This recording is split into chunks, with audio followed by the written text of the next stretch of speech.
as promised, AirTags, or AirTag, the AirTag. So this is the latest addition to Apple's product lineup for 2021, and AirTags are simple, really.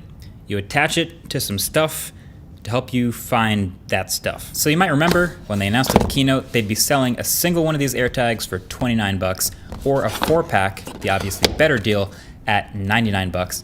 And the unboxing, right in line with what you'd expect, is pretty minimal. There's no Apple stickers even, just a few bits of documentation. Then you open it up, and there's some instructions, and the AirTag's right in the middle. And it's actually inside some plastic here, and so when you take it out of all of this plastic, the last bit is a tab. And when you pull that plastic tab out, the battery circuit is closed, the AirPod turns on for the first time, and makes a noise. So from there, you want to grab your iPhone on iOS 14.5 or later, which is going to be brand new when this comes out, and put that AirTag down somewhere nearby. Seems like the power button is pretty close to ideal, and you get a message to pair it up.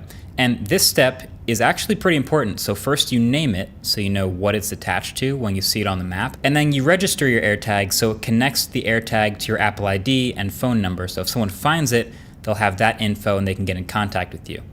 Then you're done. So this is the first time I'm seeing an AirPod in person, and it's about the size I expected. It's pretty small. It's like a puck. It's like a checkers piece. It's about the size of a checkers piece, but nice and smooth. It's this white plastic at the top, and then it's a stainless steel metal bottom, and it's got some text on it that says, designed by Apple in California, assembled in China, Bluetooth LE for low energy, AirTag, and an Apple logo in the middle. Great. I've only had this for a couple hours though, and you can already see I do have some scratches on it. So I imagine if you have this on like your keychain or something where it's gonna rub up against keys a lot, don't expect this to look amazing after a while. It's kind of like the Apple Card. Same thing. Looks great when it's brand new, but it's gonna take some wear and tear.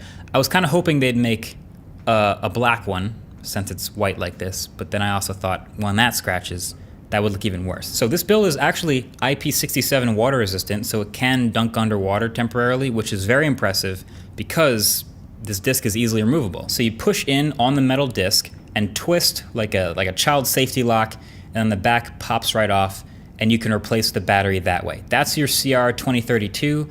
That should last about a year.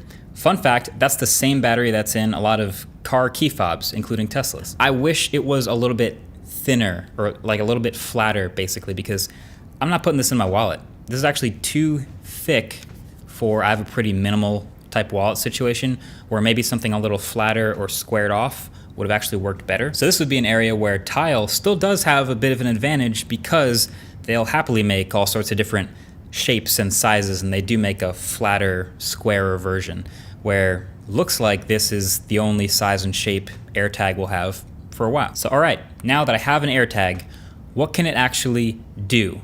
Because this thing that I just got, it doesn't have any like sort of pinholes or any loops built in.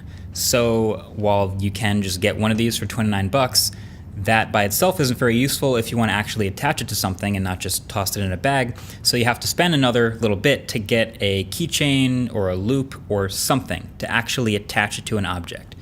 Those will start somewhere around 10 to 15 bucks, all the way up to 450 bucks apparently. So Apple makes a couple good ones that they sent for me to try. This red leather keychain ring is solid. You snap the AirTag in the pocket with this buckle and then you're pretty much good to go. I took off the gigantic metal ring and I just used my existing key ring instead. It's a little smaller. Worked fine. Then they also make these bag tag things called loops. So again, you just snap the AirTag in there with the button, and then you wrap the thing around itself or a handle or a strap on a bag to secure it in place. Doesn't stand out too much, I guess, but if I'm doing a backpack, maybe I'll just put it inside the bag, honestly. It's almost just as functional. But then there's a bunch of third-party ones too that I've already started to see the announcements of. Belkin is making some $12 straps and key rings.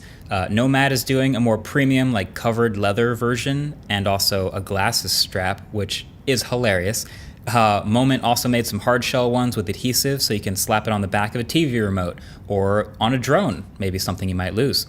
And dbrand also made a combo tag keychain that's customizable because, of course, you can skin the tag itself. So, the moment of truth, you lost something, right? So you need to find, I lost my keys, for example, right? So they're somewhere around here in this room. I don't know exactly where they are, but I know I've got an AirTag on them. So this will be your experience if you have an iPhone 11 or 12, one of the latest ones that has the U1 chip inside. So first you open the Find My app, which you've probably already seen, and that attempts to locate any of your iCloud connected devices and puts them on a map. I have a lot, sorry. But over in the Items tab, you have a list, and you can tap on the thing you're trying to find, and you can play a sound from the AirTag's built-in speaker. Or if it's nearby enough, you can go through this pretty sweet, directed precision finding experience.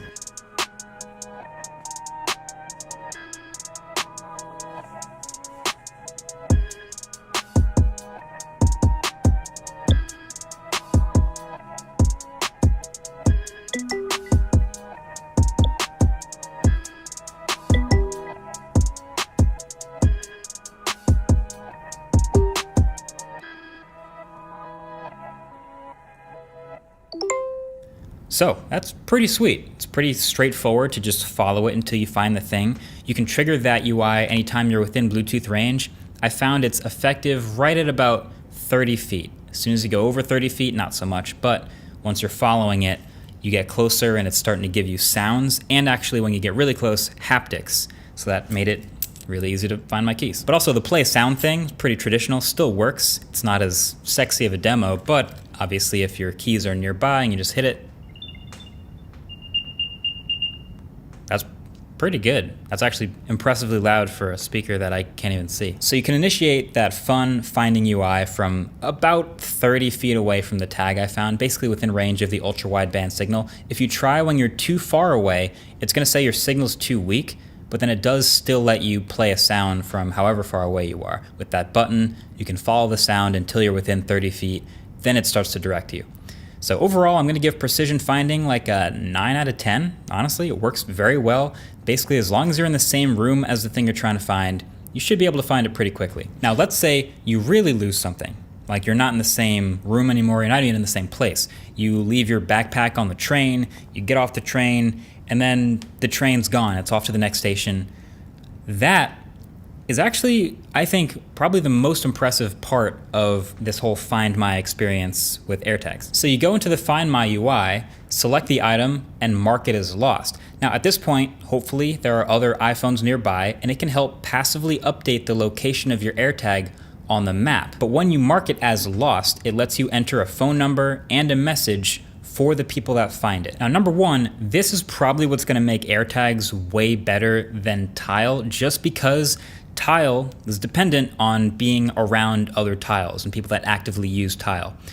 This Find My thing is dependent on other iOS devices around, and there's just iPhones everywhere. It depends on where you live, of course, but there's a lot of iPhones around to constantly help you find your lost AirTag. But then, here's where it gets interesting. It doesn't depend always on an iPhone. So if I happen to find this AirTag, I just saw it on a train or something, and I have an Android phone, I can scan this AirTag just like any other NFC tag. And it'll pop up and actually bring up a website that shows me the phone number and the message that was left on that AirTag.